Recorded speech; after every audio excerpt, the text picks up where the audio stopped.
नमस्कार दोस्तों।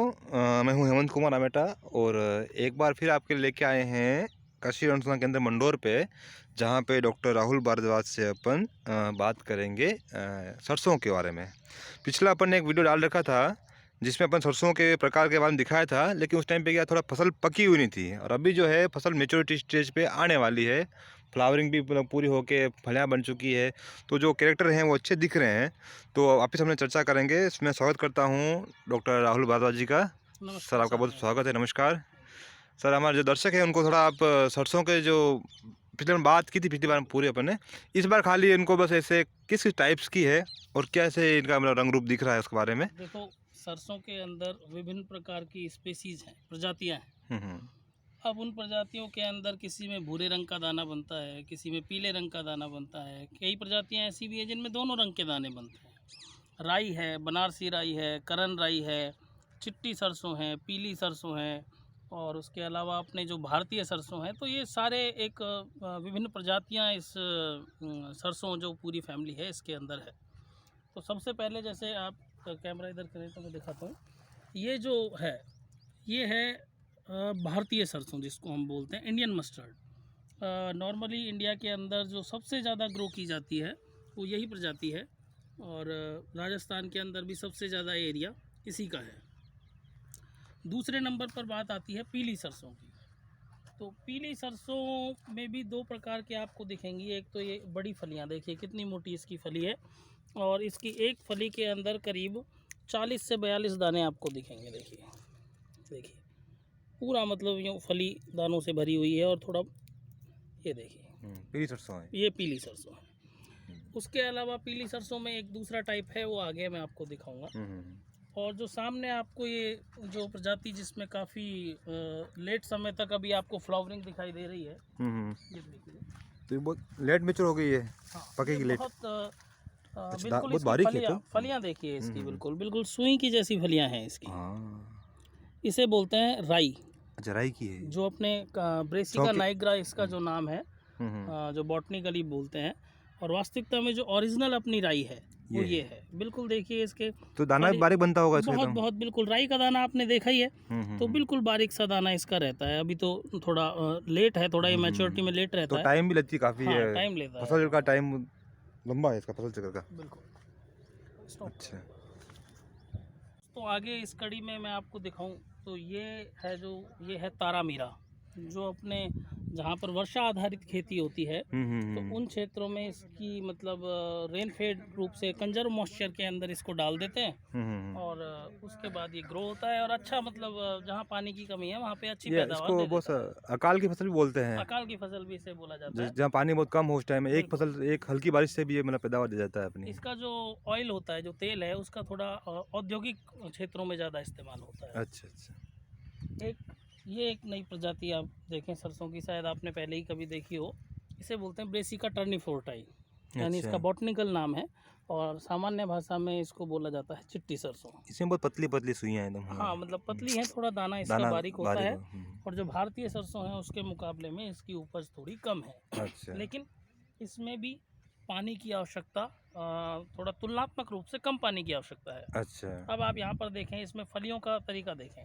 बिल्कुल ये जो आपको ऐसी फलियाँ दिखेंगी खड़ी हुई सीधी, ये पीली है, ये पीली प्रकार की चिट्टी सरसों है। अच्छा और इसके अंदर आप जिसमें जो आड़ी फलियाँ आपको दिखेंगी, ये अच्छा, ये देखिए। खड़ी है और ये आड़ी है। हाँ, तो इसके अंदर ये है ब्राउन, इसका जो दाना निकलेगा इसमें भूरे रंग का दाना निकलेगा। अच्छा, ये है चिट्टी और ब्राउन दो हो जी। गए इसमें। अच्छा। उसके अलावा और भी देखो काफ़ी मटेरियल जो हमने लगाया हुआ है। इसमें पीली सरसों की मैं आपको, और जो हमारे तरफ हमारे यहाँ पर पीली सरसों की ही जो मैं बात कर रहा था, अभी आपको मैंने वो मोटी वाली फली दिखाई थी जिसमें 40 से 42 दाने थे।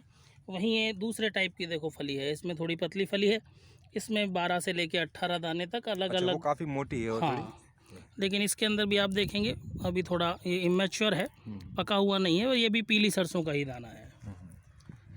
ये और एक, ये अलग तरह की दिखे झुमके जैसे, ये क्या ऐसा लगता है गुलदस्ता हो कोई गुलाब। हाँ, ये थोड़ा सा हमारे जेनेटिक मटेरियल है, जिसमें हमने क्या किया, अच्छा। सिलेक्शन के थ्रू, जो मतलब इंटेंस जिसके अंदर ज़्यादा पोर्ट्स हैं, तो ऐसी उनको छांटा है। तो इसमें थोड़ी सी फलियों की संख्या ज़्यादा है, ज़्यादा आई है। ज़्यादा अच्छा। है।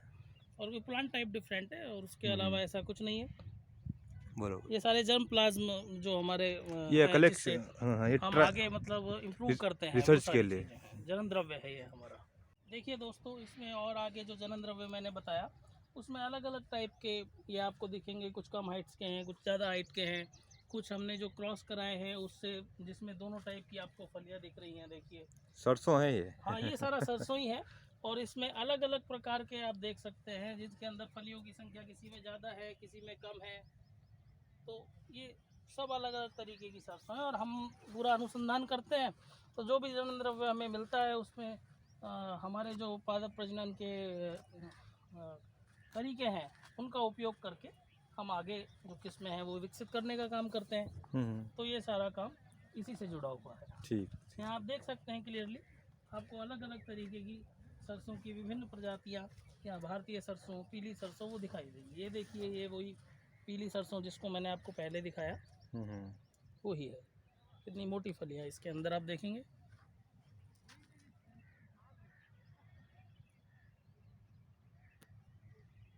देखिए दोस्तों, इसी क्रम में ये भी एक पीली सरसों की किस्म है, जो इसके हाँ, अंदर आप फलियों की संरचना देखिए। इसमें प्रकृति का जुआ है। हाँ हाँ, मतलब आप देख सकते हैं क्लियरली। नॉर्मली आपको जो फलियां हैं वो ऊपर की तरफ दिखेंगी, और इसमें ये झुमका, इस किस्म का नाम झुमका है। तो ये देखिए, ये नीचे उल्टी की है तरफ जस्ट। उल्टा ये फलियों का टाइप है, झुमके के जैसे है। तो इस किस्म का नाम वैज्ञानिकों ने झुमका दिया है। ये भी पीली सरसों की एक किस्म है। उसके बाद दोस्तों, एक ये जो बेसिका जो कंपेस्टिस ग्रुप है, या बेसिका रापा ग्रुप है, उसी के अंदर ही एक प्रकार है तोरिया। तो इसकी खेती भी ऐसी जगहों में की जाती है जहाँ बीच में एज ए कैच क्रॉप, यानी शॉर्ट ड्यूरेशन क्रॉप है। ये बहुत छोटे समय के लिए होती है। अच्छा, कम तोरिया की। दिनों के अंदर ये पक जाती है। तो कम दिनों में पकने के कारण से दो फसलों के बीच में इसको लगा दिया जाता है। जैसे एक फसल कटी, उसके बाद बीच में कुछ दिन है तो इसको लगा दिया, ये अच्छा, जल्दी पक जाएगी। फिर वो अगले सीजन में एक और क्रॉप ले ताकि वो जो समय बचा उसका उपयोग हो जाए पूरा। उपयोग हो जाए। तो इसलिए ये भी एक प्रकार का सरसों की प्रजाति है, जिसे तोरिया कहा जाता है। दोस्तों देखिए, ये एक दूसरे प्रकार की सरसों की प्रजाति है, जिसे करण राई कहा जाता है। और इसके पत्ते देखिए, कितने बड़े बड़े पत्ते यानी इसके अंदर हैं, और फलियां भी काफ़ी मोटी और इस टाइप की हैं, देखिए आप। तो ये सामान्य रूप से राजस्थान के अंदर इसकी खेती कम की जाती है, लेकिन ये भी एक सरसों की प्रजाति है जिसका हम हमारे अनुसंधान कार्यों में प्रयोग करते हैं। राई है ये। करण राई करण राई इसको बोलते हैं। अच्छा, हाँ जी, करण राई बोला जाता है। ठीक ठीक। तो साहब बहुत बहुत धन्यवाद आपका ये जानकारी देने के लिए। धन्यवाद। हमारा उद्देश्य ये वीडियो दिखाना केवल यही है कि जो किसान है या कोई छात्र हैं, कोई स्टडी कर रहा है, या तो उनको थोड़ा जानकारी मिल जाए कि कौन सी चीज़ कैसी दिख रही है, और कृषि अनुसंधान केंद्र मंडोर कितना प्रयास करके, कितनी मेहनत करके ये सब चीज़ कोशिश कर रहा है अच्छी चीज़ देने की। निश्चित रूप से हेमंत जी, आपका प्रयास किसानों के हित में या छात्रों के हित में सराहनीय है। नॉर्मली मैंने देखा है कि विद्यार्थी पढ़ते हैं, लेकिन उन्हें प्रैक्टिकल नॉलेज का अभाव होता है। जी जी तो कहीं ना कहीं अगर हम उन सबको केवल इन प्रजातियों के विषय से ही अवगत करा पाएँ जी कि जी। भाई ये प्रजाति है, इसमें इस प्रकार का बीज बनता है, इस प्रकार की फलियां हैं, तो कहीं ना कहीं उनका नॉलेज अपडेट होगा। तो हमारा भी उद्देश्य यही है जी, कि जी। अगर हम इस ज्ञान को जो हमने अर्जित किया है, उसको कहीं ना कहीं किसानों तक या हमारे विद्यार्थियों सही। तक पहुंचा पाएँ, तो ये निश्चित रूप से लाभकारी सिद्ध मेरा तो हमारा होगा। प्रयास यही है, कृषि विश्वविद्यालय जोधपुर जो अच्छे अच्छे कार्य कर रहा है उनको सब तक पहुंचाना हमारा यही उद्देश्य रहता है। जी, धन्यवाद धन्यवाद सर। सर।